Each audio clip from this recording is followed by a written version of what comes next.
আজি সেই বিশেষ মৰমৰ মানুহজন আৰু নাই, সেই বিশেষ শিল্পীজন আৰু নাই, কোনোবা অজানা ঠাইলৈ তেওঁ গুচি গ'ল। কিন্তু তেওঁৰ এই বিদায় কোনোজন মানি ল'ব পৰা নাই। যোৱাকালি জুবিন গাৰ্গ হঠাতে মৃত্যুক আকোৱালি লোৱা বা দুৰ্ঘটনাত পতিত হোৱা খবৰটো যেতিয়া বিয়পি পৰিছিল, তেতিয়াৰ পৰাই সকলোৱে যেন কান্দি উঠিছিল, সকলোৰে বুকুখন বিষাইছিল। অসম তথা ভাৰতবৰ্ষত জুবিন গাৰ্গৰ অনুৰাগীসকলে অতিকৈ মৰ্মাহত হৈ পৰিছিল। আৰু আজিৰ এই বিশেষ ৰাতিপুৱা জুবিন গাৰ্গ অবিহনে এয়া হৈছে জুবিন গাৰ্গৰ বাসগৃহ কাহিলীপাৰাত থকা, আৰু তাতেই ৰাতিপুৱাৰে পৰা এনেদৰেই জুবিন গাৰ্গৰ সেই বিশেষ ফ্লেটৰ তলত এনেদৰেই বিভিন্নজন অনুৰাগী আহিছে আৰু আহি পেলাই জুবিন গাৰ্গৰ প্ৰতিচ্ছবিৰ সন্মুখত ধূপ চাকি জ্বলাইছে, পুষ্পাঞ্জলি অৰ্পণ কৰিছে। আৰু কোনো যেন মানি ল'ব পৰা নাই, আজি হেজাৰ হেজাৰ লাখ লাখ অনুৰাগীৰে ভৰি পৰিব গুৱাহাটী মহানগৰ। কাৰণ কিয়, আজি আবেলি প্ৰায় 6 পৰা 7 মান বজাত আহি পাবহি জুবিন গাৰ্গৰ সেই নশ্বৰ দেহ, আৰু তাৰ বাবে যেন সকলোৱে অপেক্ষাৰত হৈ আছে।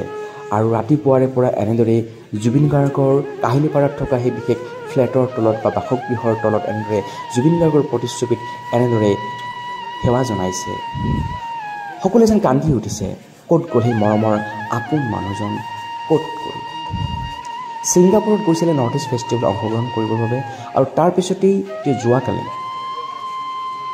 ছিংগাপুৰৰ এক সাগৰৰ পাৰলৈ গৈছিলে ইয়টত উঠি পেলাই, আৰু তাৰপিছত তেওঁ সাঁতুৰিব ধৰিছিলে এটা দ্বীপলৈ গৈ পেলাই। সেই বিশেষ দৃশ্যাংশ আমি আপোনালোকক দেখুৱাইছোঁ। তেওঁ এনেদৰেই ইয়টৰ পৰা নামি পেলাই, অৰ্থাৎ ইয়ট হৈছে এনেকুৱা এখন বিশেষ বাহন যি আচলতে পানীত চলে আৰু নাৱতকৈ অকণমান ডাঙৰ আৰু জাহাজতকৈ কিছু সৰু, য'ত আচলতে ছিংগাপুৰত ইয়ট বুলি কোৱা হয়। আৰু সেই তাত উঠি পেলাই তেওঁ সাগৰৰ পাৰলৈ গৈছিলে, আৰু সাগৰৰ পাৰৰ এটা বিশেষ দ্বীপত তেওঁ আচলতে সাগৰৰ মাজত থকা দ্বীপত তেওঁ গৈছিলে। তেওঁৰ উদ্দেশ্য আছিল তেওঁলোকৰ, আৰু তেওঁলোকৰ লগত আছিলে জুবিন গাৰ্গৰ মেনেজাৰৰ পৰা আদি কৰি কেইবাগৰাকীও প্ৰৱাসী অসমীয়া। আৰু তাৰপিছতেই সেই বিশেষ ঘটনাটো ঘটিছিলে, যেতিয়া জুবিন গাৰ্গে এনেদৰে সাঁতুৰিব ধৰিছিলে। পৰৱৰ্তী সময়ত তেওঁৰ উশাহ নিশাহত কষ্ট পোৱা হয়, আৰু পৰৱৰ্তী সময়ত তেওঁক চিকিৎসালয়ত ভৰ্তি কৰায়, কিন্তু সেই বিশেষ সুযোগ যেন আমাক নিদিলে। আৰু সেই বিশেষ দুখ খবৰটো যোৱাকালি প্ৰায় 3-4 বজাত সমগ্ৰ বিশ্ববাসীয়ে গম পালে যে জুবিন গাৰ্গ আৰু আমাৰ মাজত নাই। আৰু আজিৰ এই বিশেষ পৰিৱেশ গোটেই অসমতে আজি সকলোৱে কান্দিছে, অসম যেন স্তব্ধ হৈ পৰিছে।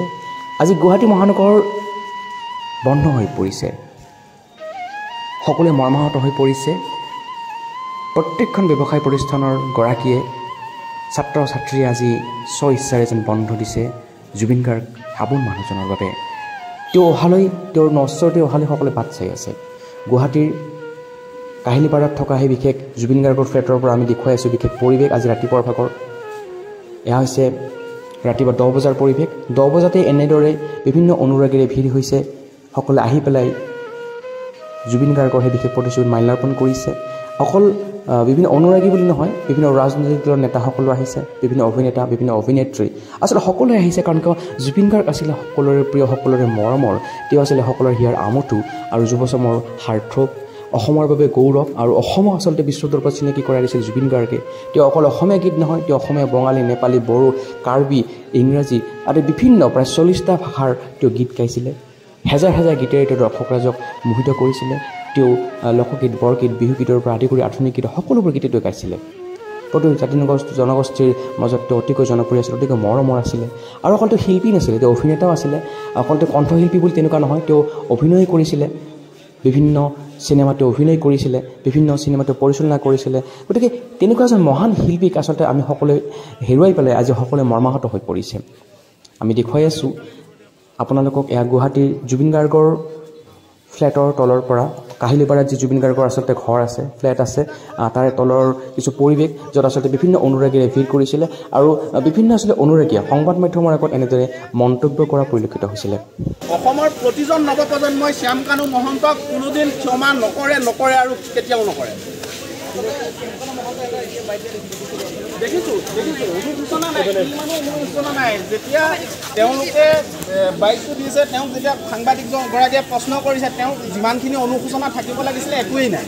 একোৱে নাই মানে তেওঁ এজন বেপাৰী মানে বেপাৰ কৰিবলৈ লৈ গৈছে পলিথিন এটাত আলুগুটি ভৰাইছিলোঁ পলিথিনটো ফাটি পেলাই মাটিত আলুগুটি পৰি গ'ল তেওঁৰ একদম ছেম সেইটোৱে বেলেগ একো অনুভূত নাই মানুহে জুবিন গাৰ্গ আপুনি ভাবক জুবিন গাৰ্গৰ নিচিনা সত্তা অসমৰ পৰা হেৰাই গৈছে আমি জুবিনৰ পৰা কি কি পাব লগা আছিলোঁ আমি জানো গম পাইছেনে জুবিনৰ পৰা কি পাব লগা আছিলে সেইটো আমিহে বুজি পাইছোঁ আমি বুজি পাইছোঁ কি হেৰুৱাইছোঁ কিন্তু শ্যামকানু মহন্তই লগত লৈ যোৱা আমাৰ প্ৰতিটো আৰু 2-3 দিনৰ আগত জুবিন দাই কৈছিলে যে মোৰ আমুকত যাব লাগে কিন্তু মোৰ যাব মন নাই আৰু মই যদি নাযাওঁ ই সুইচাইড কৰিব ডেট মিনছ কোন শ্যামকানু মহন্ত মানে আল্টিমেটলি জুবিন গাৰ্গক মানে ব্লেকমেইলিং কৰাৰ নিচিনাও হৈছে আমি সেইটো মানি ল'ম এতিয়া